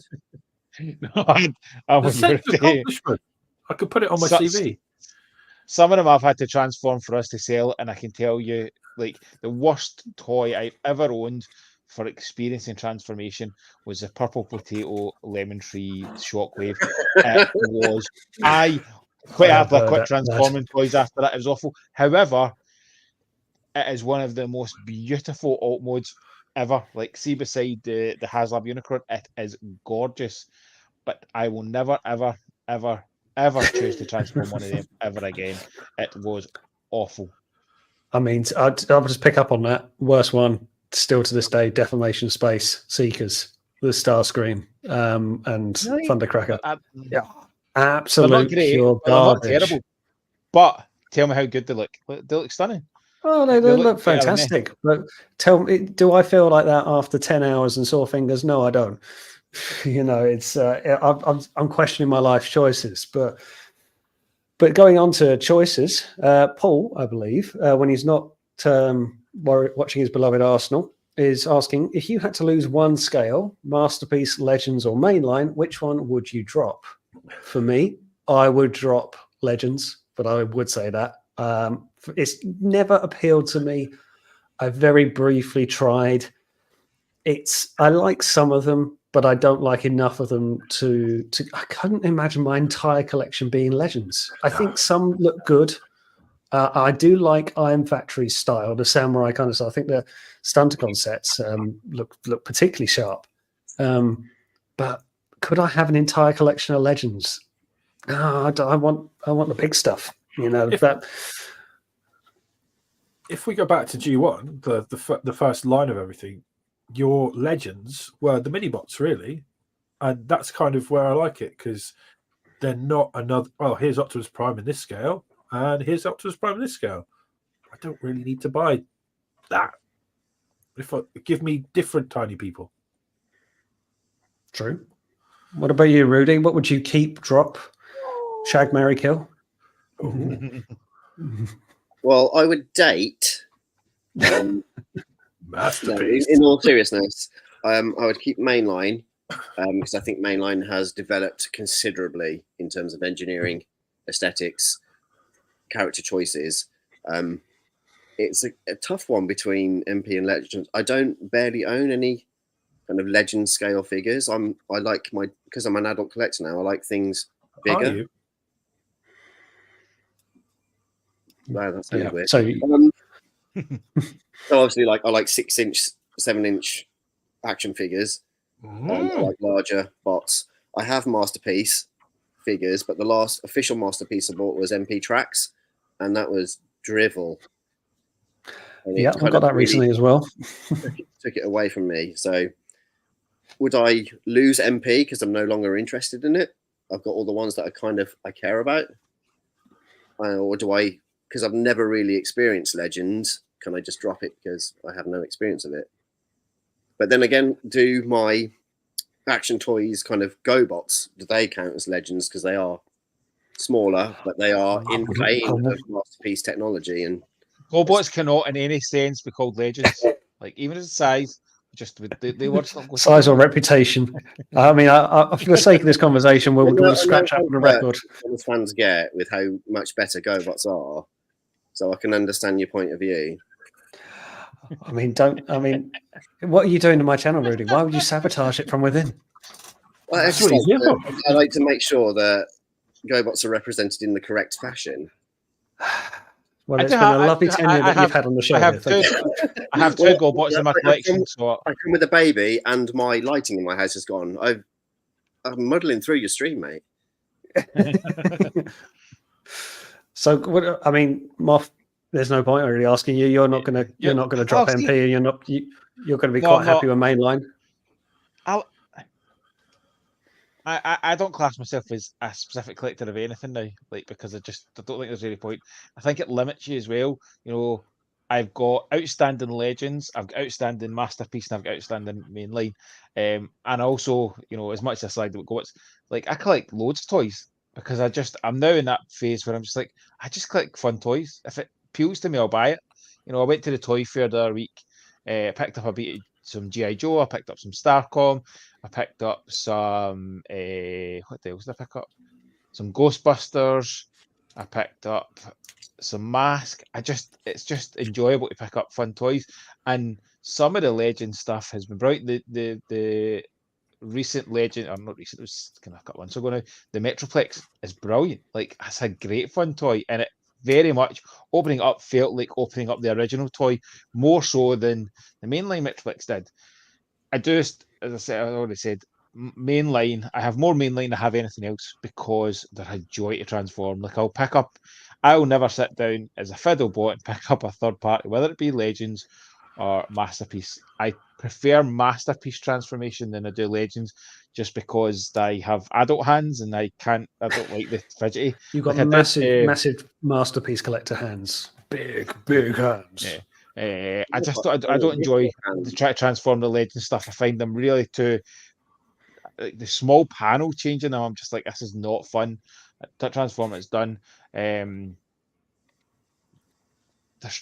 just too many there's good ones in each of them, but if I had to get rid of one, I'd get rid of Legends, just purely because Masterpiece are stunning. Or not even Masterpiece, I've got some that are even bigger than Masterpiece, and they just look beautiful. I think I look around and go, my top one, if I had to only keep one, I would keep mainline, because that's the most I've got, and you can get a more full collection in mainline, like towards the numbers rather than a Masterpiece. But you don't need that extra house for Masterpiece, for mainline, that you would for Masterpiece. Yeah, I've not done any Masterpiece combiners because I'm like, I don't know where to put them. I genuinely don't know where to put them. I don't think I need any bigger than the Devastator and Predaking stuff I've got. I mean, I still think MMC Predaking, I mean, I've got 3 versions of the mold because I just love it to bits. I think if I got if Fans Toys came out with Predaking, like, I am tempted by Devastator. My 2 favourite combiners are Devastator and Predaking. I'm very tempted by Fans Toys Devastator. Very, very, very tempted. And I think once they come into stock, the temptation will kill me, because people like our good friend above me, Ian, will be sending me pictures, and I'll be like, oh my God, I need this. I said, if Fans Toys come out of Predaking, I'm caving. Like, there's no 2 ways about it. I would cave on that. I mean, there are other options. It doesn't have to be Fans Toys. X Transport's got you covered. I know. I'm kind of tempted by it. I wasn't at all until I watched your video, and I was like, "Oh, I want that in a sand pit." To be honest, if you just want a green truck, that does you fine for a green truck. But I think that comes to Rudy's point. I know Rudy's made this point before, and if you want a truck, just buy a truck. I get it, but my question to you, Rudy, how dare you? You haven't said anything, but I'm going to fire this at you anyway. There's one of the X-Trans bots, throttle bots, isn't it? Spot. Oh, Carl, help me out. Search. No. Oh, the car you like. It's the white one, isn't it? It's the white one that's coming. That's Ford yeah. RS200 Searchlight. Yeah, Searchlight. That's the one. And Obviously, I'd that's take that and I'd keep it in vehicle mode, like an arsehole. Of course you would. But yeah, that's the one that is the exception to the rule when it's an alt mode that you just can't say no to. But no, this is just great. It's great in robot mode. I just haven't put it back. But it's I get what you're saying. Well, for fan stories, I think I'm going to want to get my hands on the scrapper and I want to see what's what. It's just going to be an expensive set. And as you said, who buys one to just have one? You know, while scrapper might be my favorite of the Constructicons, he'd look weird if I just had him in a collection. And fans toys kind of understand that. So when we put our orders in, we get a chance to have a minimum. We have a minimum order quantity we need to do, and then we have a max order quantity we can go to. And so for things like Inquisitor, we went more. For the Devastator, 2 limbs, whatever we order the first one is what we get in the second, third, fourth, fifth, and sixth. They're just matching it. We don't have a chance to go, well, we'll buy one. I don't know why we would, like, really, but the fact that Fans Toys have allocated and said you're only able to buy, or well, through our distributor, have only allocated the same number we've ordered of the first limb we'll get in the second one and the third. I think that just showcases they know that nobody's buying these and only buying them for one bit. Same as the Viper bit's going to come in Jester, because if you've bought Viper, you're going to buy Jester. You're not. There's very, very few people will buy only 1 or 2 or 3 of them. You're going to buy a Combiner, you're going to buy all of them. So, of course you are. Well, to that point, we got another question in there. So, what is the best Devastator toy in your opinion? Now, you can go back to the G1 toy. You can go on to third-party mainline, or I suppose we can't say what's not been completed yet, such as X-Trans bots. For me, I want to say Toy World. But if I'm being brutally honest, I've never handled it. So I can't give a massive opinion. It looks like, if you want that complete Devastator, it looks like the one to go for. But truth be told, I've never handled it. The best one that I've got in my collection, the only one I've had in my collection, is the Generation Toy, Gravity Builder. I liked the aesthetic of being sort of Earth vehicles, but also quite a good-looking combiner. But it's not quite of that scale. It does depend what you're after. Moff, you're the, I suppose, resident Devastator expert. What would you say? Gun to your head. For pure fun factor, because it's easy and it's fun, is the Hasbro one, the most recent one, the whatever was that, Combiner Wars. I have had Toy World. I had Toy World that we got in and were selling. And when you know you're selling something and it's not yours, transforming it back from combined mode back to single mode was terrifying, because you're actually having to properly put kind of force in to pull things apart. And on a toy of that expense, you do not want to break it. So I had a very stressful time doing that, and it was stunning. But I was so scared I had it on my desk. So when I joined the business, Greg gave me a pile of stuff, said, we need to sell these. You transform them first. Before you transform, stick on your desk for a while. So he was last. He was the last of them all, because I was like, I want to see this guy on, and he was stunning. But I was so scared because of the weight of him, the cost in him. I thought, if I bump this desk, if I breathe on it wrong, this is going to come down, and that takes the joy away a wee bit. The Hercules being my first third-party, first combiner, the joy of putting that together was incredible. But oh my God, what a floppy mess it became very, very, very, very, very, very quickly. I think for the fun, I still can't see past the Combiner Wars one, because I've had that out and I've played it with my kids so many times, and it's still looks perfect. Like it's not perfect. It's good. There's the talks of the Studio Series 1. I would freaking love a new kind of more fun playable one. I do, as I said, I think the Masterpiece terrifies me having something that height, that much weight in it. The Predator King, the MMC Predator King, terrifies me that I'm going to bump it and it's going to come down. He sits up the back corner and he's got stuff in front of him almost to keep him in place. So that's always my worry with the third party combiners. When you get to a certain size, at what point do you have the stability of it? Yeah. What about you, Rudy? Best Devastator, in your opinion? Mine's going to be very similar to Graham. On an emotional level, I'm always going to say the Mackie Toys Green Giant. It was my first foray into third-party toys. At the time, it was big. It's dwarfed by various things that have come out now. There was all that kind of the Devastator battles where it was that one going up against Hercules. I remember just watching YouTubers reviewing both, like Pyog, and just thinking, which one are they going to choose? And it's a really, really fun toy. It's my first kind of realization that third party was really difficult to transform, but still fun. It doesn't exactly look as like Devastator, but you get a feel of it. If an everyday layman's person came over to my house, they would know it was Devastator. It still does that.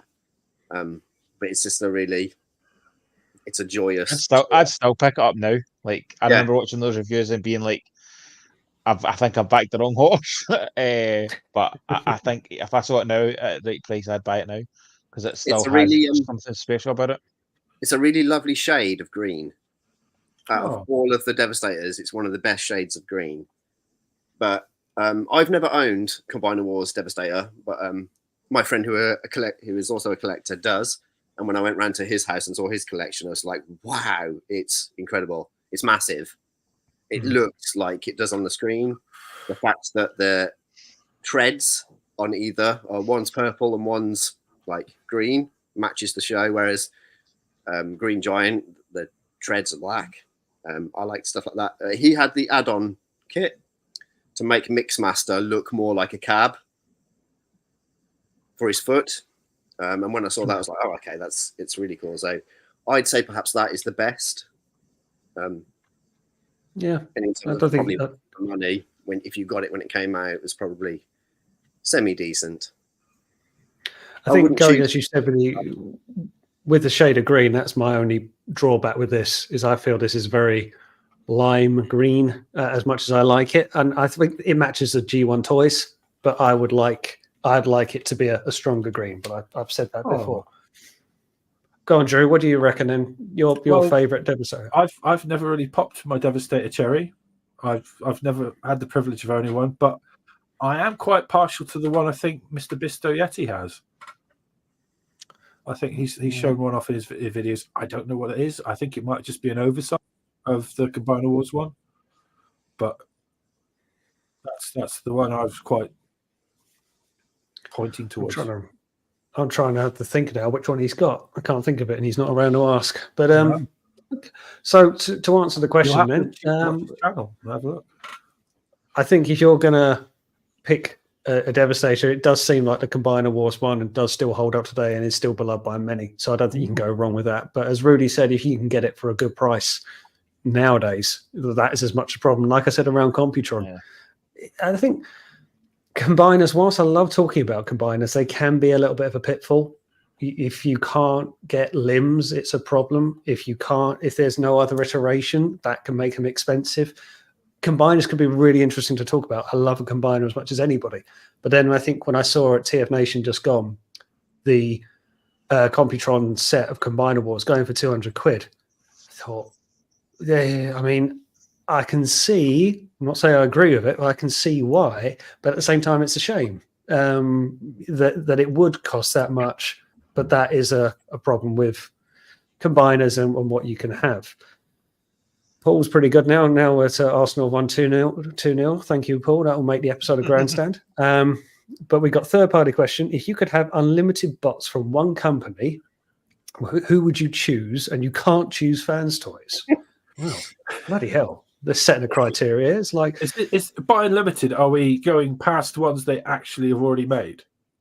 Well, you have unlimited bots. I don't know what he means by unlimited bots. Can they design completely new Transformers? They could design absolutely anything you want, sweetheart. In that case, I'll go Fans Hobby. Okay. I'm going Fans Project. Oh, there's a name from the past. Have that. You're so hipster. The greatest third-party company ever. You wouldn't know of them. You wouldn't know of them, but they existed once before. Fans Project. If you wanted Dino King, that was the place to go. It's the Monstructor one. I want to get my hands on that, but I'm not prepared to have a second mortgage. They even made Pretender shells. Like, nobody has ever made Pretender shells. Very true. Very true. So have that. Paul. Moff, you can't have Fans Toys.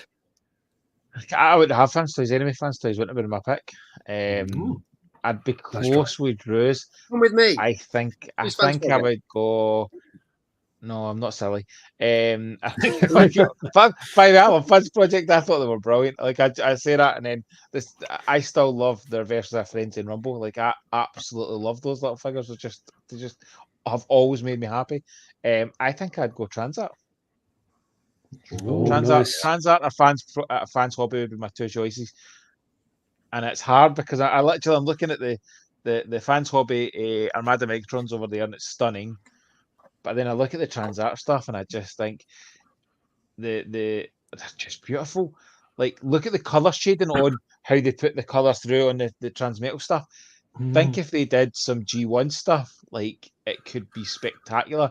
So I think I have, and the Transmetal stuff is one of my absolute favorite toy bits, and they have nailed some absolute stonkers. So I think I'd go Transart. Solid choice.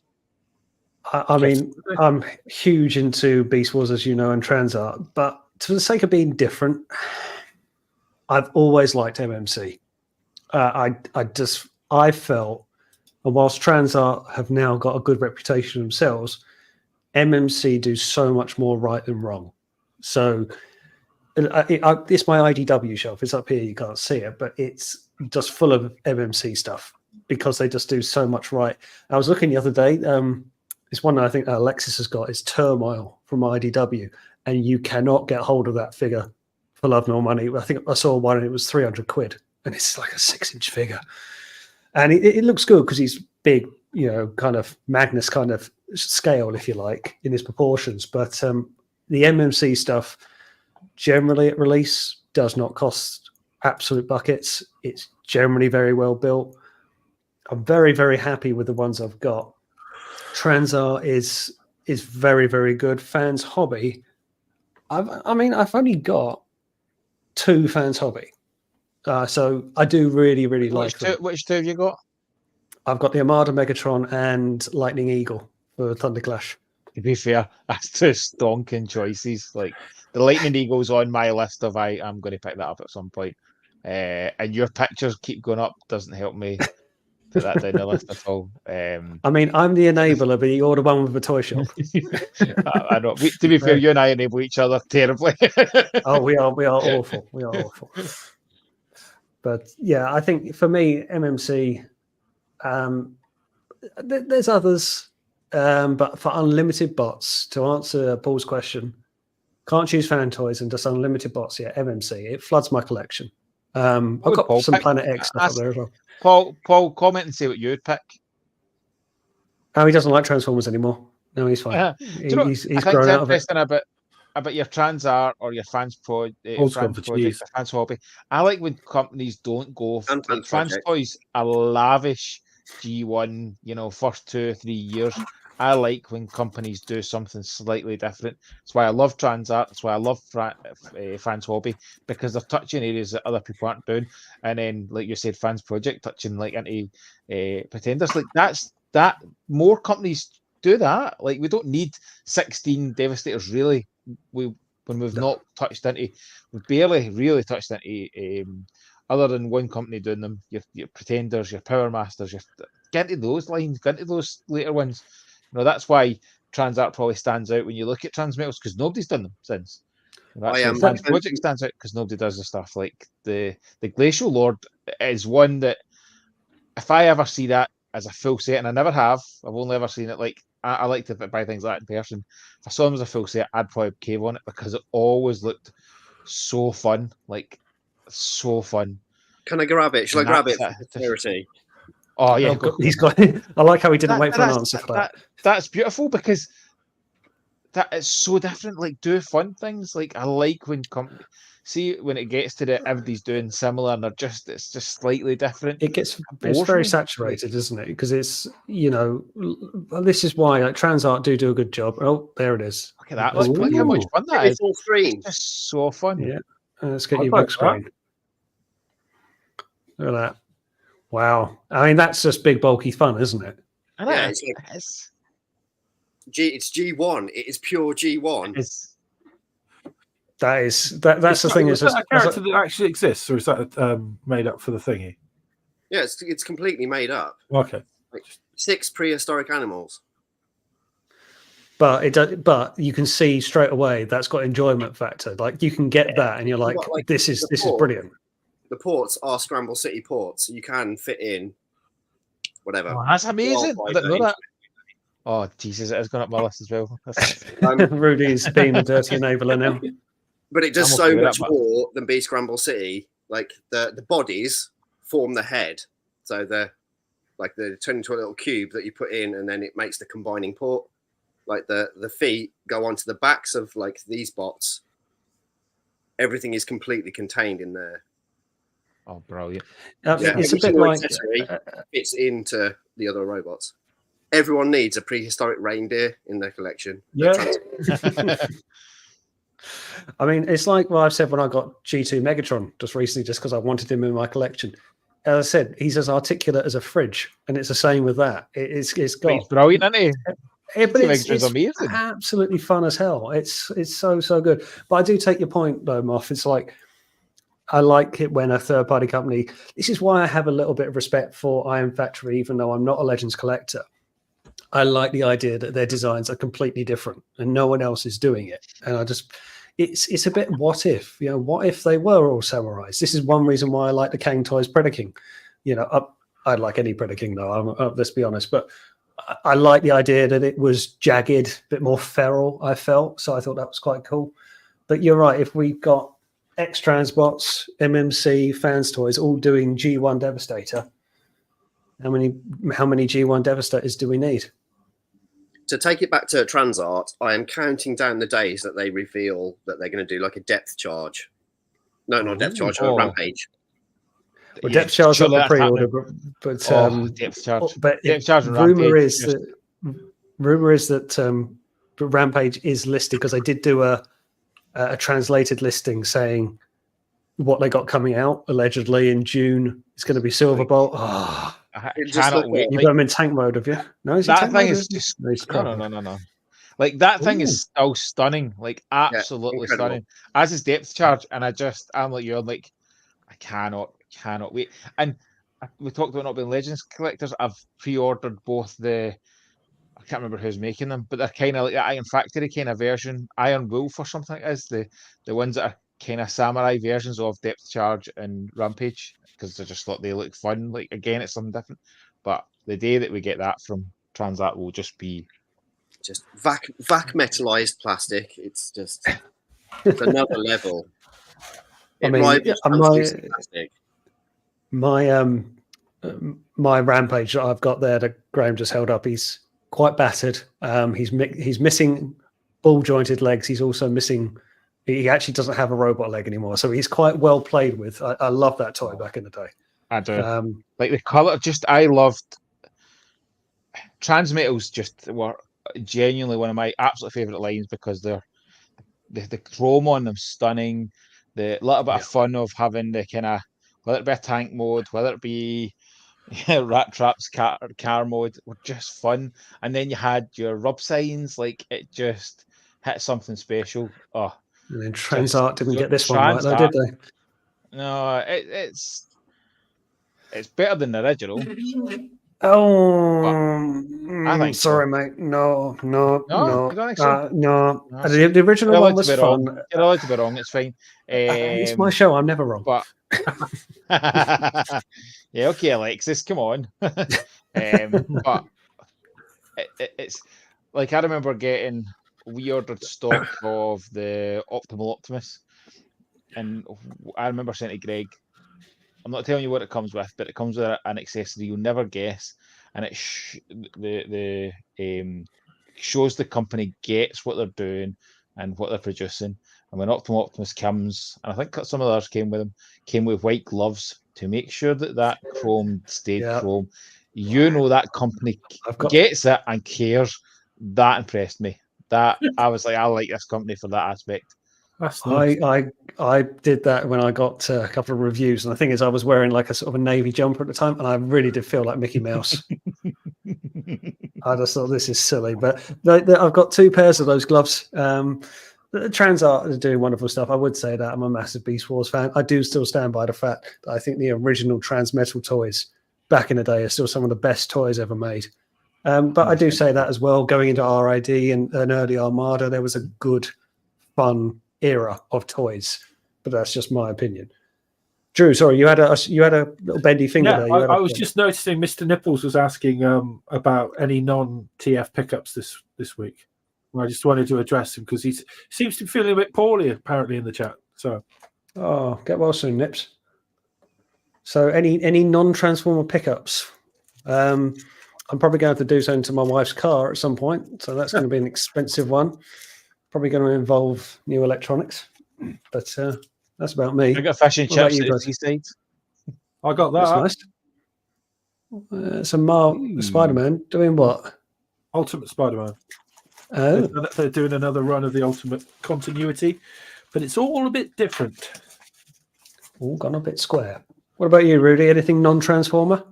I haven't bought anything lately because I'm currently in the saving mode for Makina Labs Great White, which is Ramen Toys Shark. I'll get that ordered.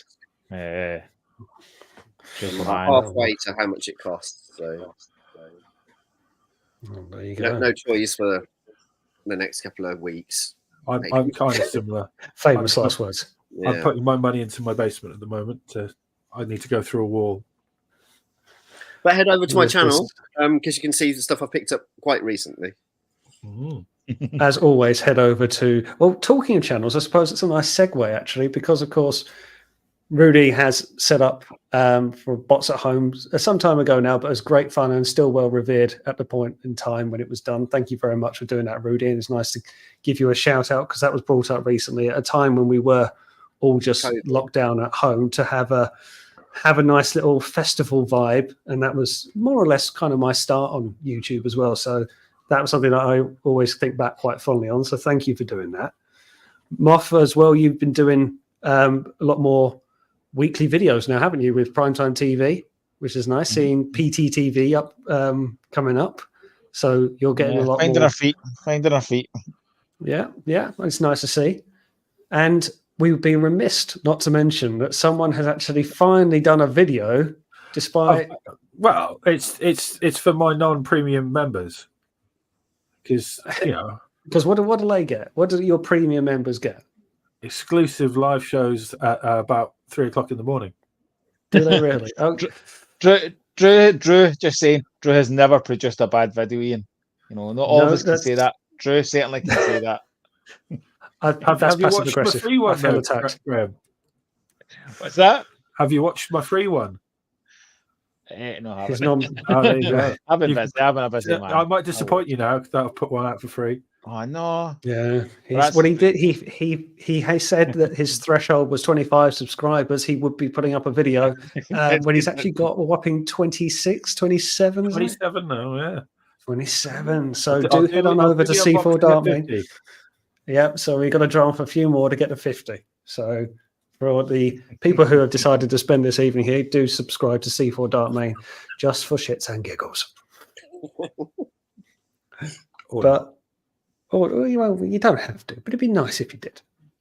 And I guess one thing that I'd also like to talk about, if I can click on it and find it, TF Con.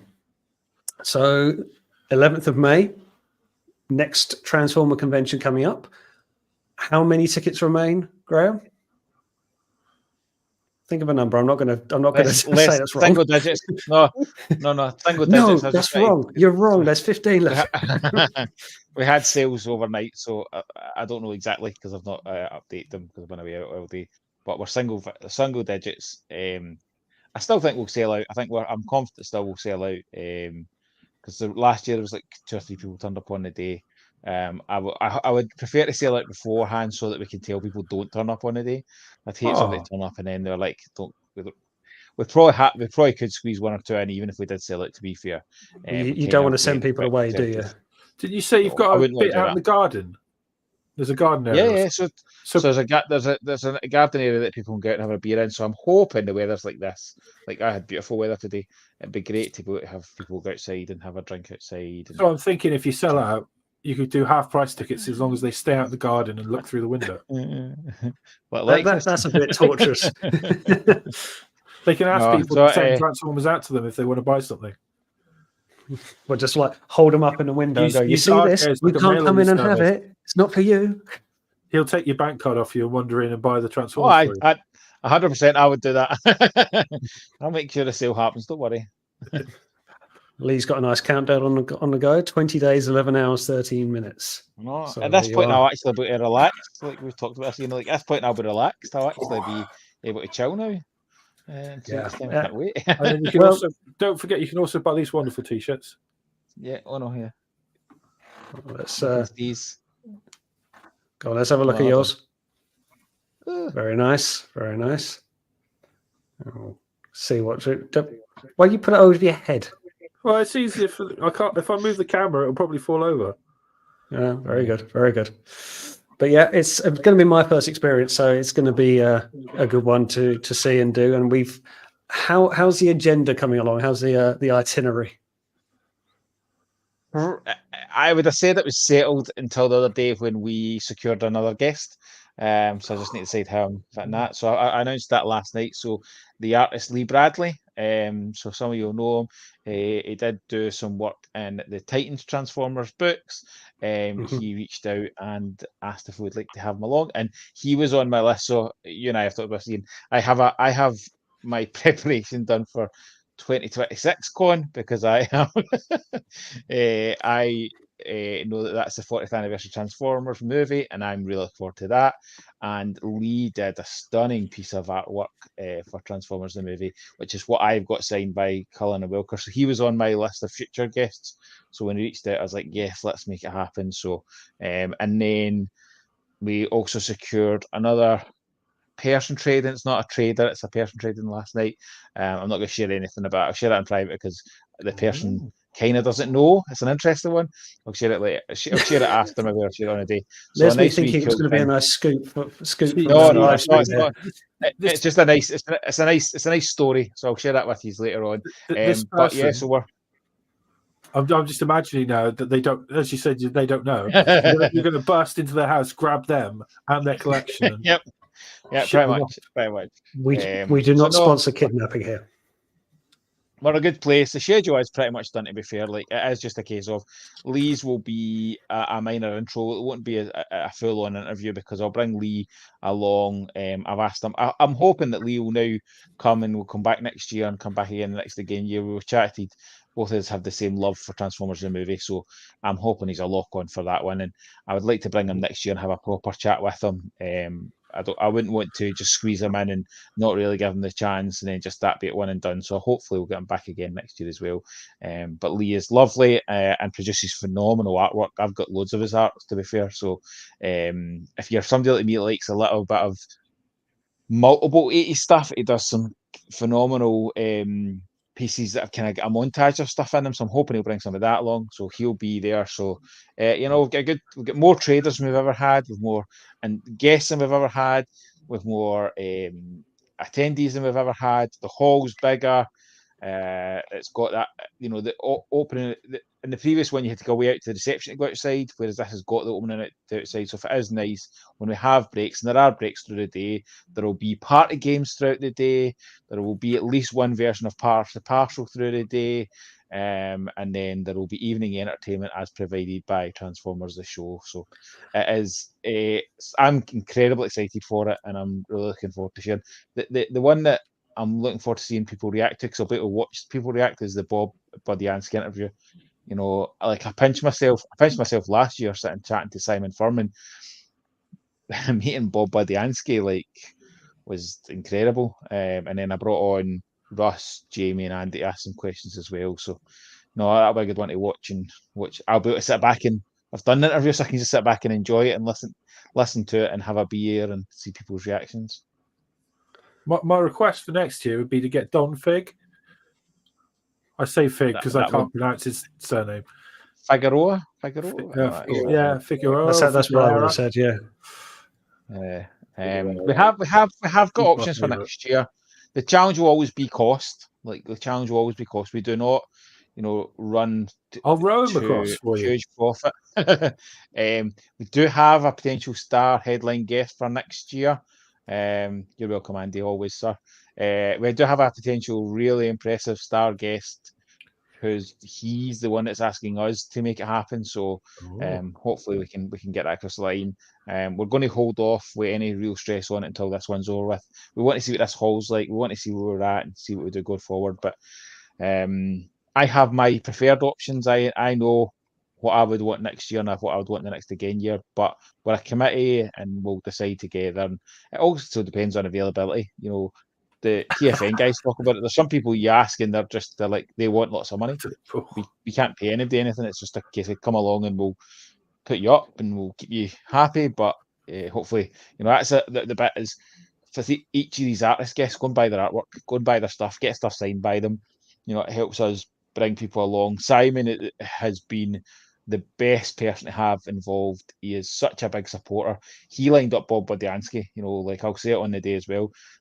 We'll be forever grateful for Simon's help in securing guests for the future years. He was right on board for the very beginning, has been a brilliant supporter.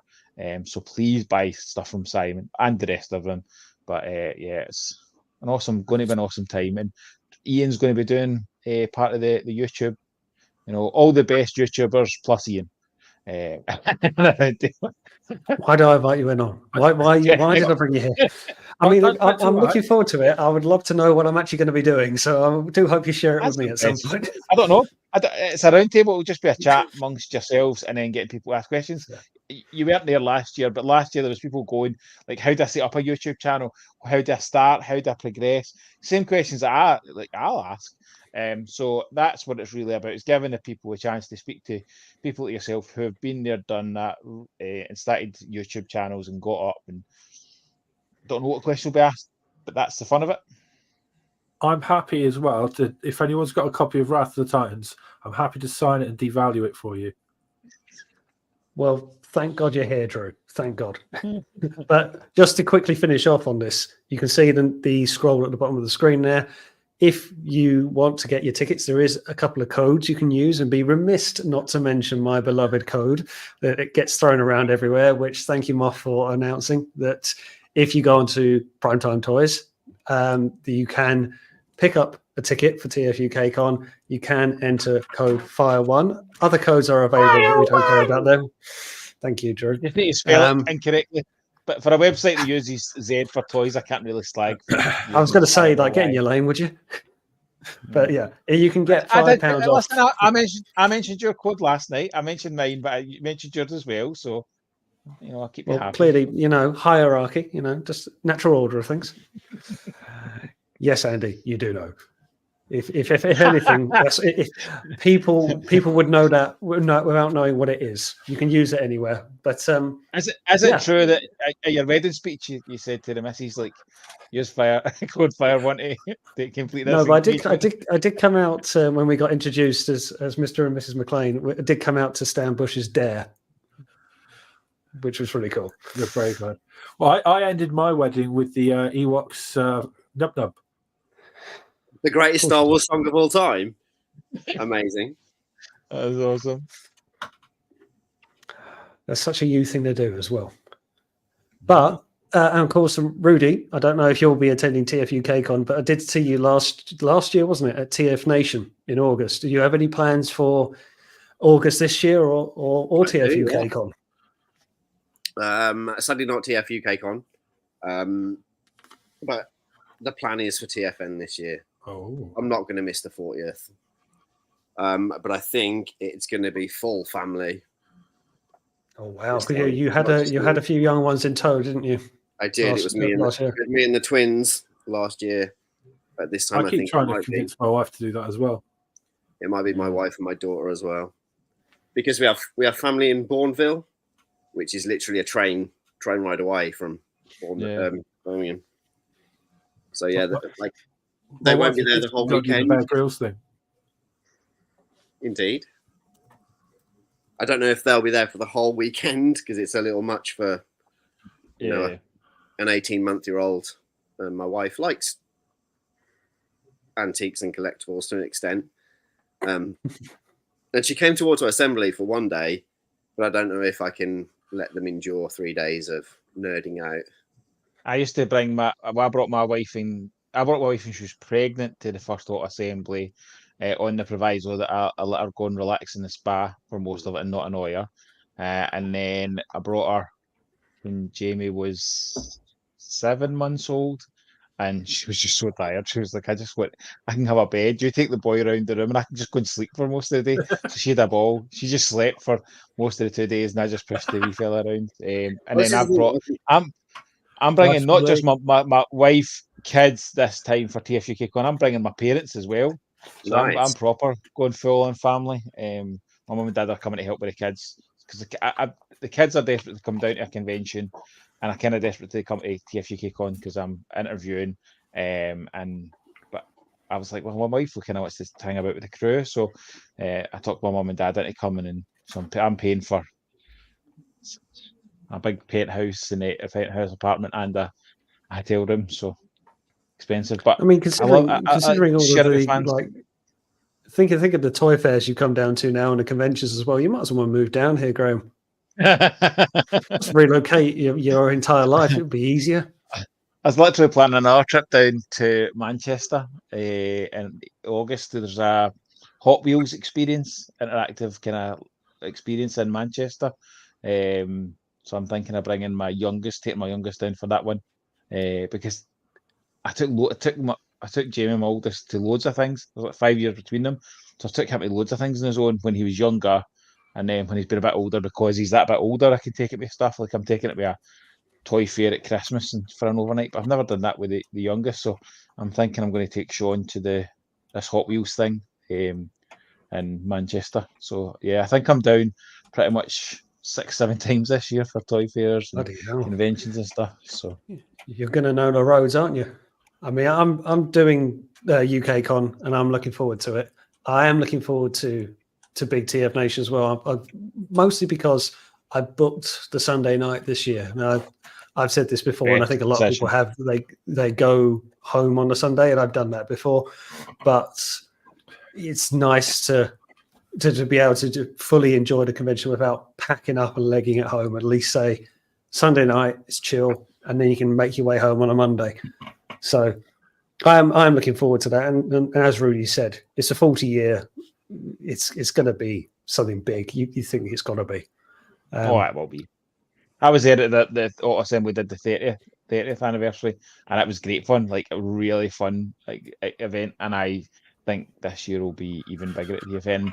I've always, by the very first year, I've always done the Sunday, mainly because they drive up the road for us. We drove back up the first year when the wife was pregnant, and it was horrible. We were both not ill, but we were really struggling the next day. And at that point, I'm never doing this again without doing a Sunday. So I always do the Sunday, and the Sunday's a lovely vibe. It's so chill. When everybody goes away, the rooms, the bar gets quieter, it's more relaxed. I always feel more comfortable speaking to people at that point. So yeah, it'll be good. I get the I have the hope that it's perhaps more than just the 40th, as in terms of you'd get people there that want to come to a Transformers convention, even though they're not that much into it, but they know it's the 40th year. You might find some people that been to a convention for years and years, you'll find them back there. You know, Mhm. Graham, the Collector 75, wasn't there last year. I'm hoping that he's going to be here like this year, being that he's always been such a big person on the scene. It might just be Yeah. so much more than just what we think it is. That's what excites me about TFN. It does feel like, because it is a bit grandstand, you know, it's that big event that you've got to be at, even if you haven't been at the last few. So I like to think, yeah, it's going to drag a few more people there. And Drew, maybe you could even come to a big TF Nation. Maybe, but I also have to work at conventions as well, so I might be somewhere else. Well, you can come and work at this one. Well, if they pay me enough. You get your ticket. What more do you want? Okay. Well, on that note, we've done 2 hours. I think that's enough time of everybody's evening. Gents, thank you very much for coming on. And it's been lovely talking to you this evening. I do love hearing all your insights. Do go and check out Primetime Toys. Do go and check out Primetime TV. Do go and check out Rudy's channel. I'll put all of these in the description of the video below. And do check out C4 Darkmane's channel to get him up to 50 subscribers, because we want him to actually do something. Would be nice. But thank you very much for watching. Thank you for spending your evening here. And hopefully I'll see you on the next one. Goodbye!